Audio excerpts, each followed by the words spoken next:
And take a look at the 2015 Dart.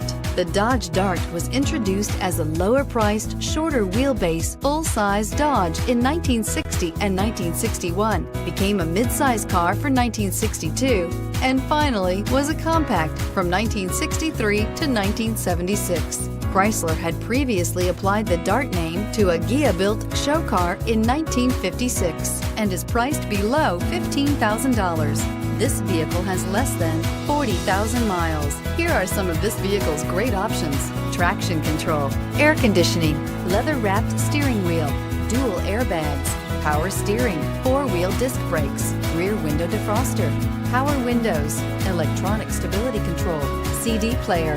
Come take a test drive today.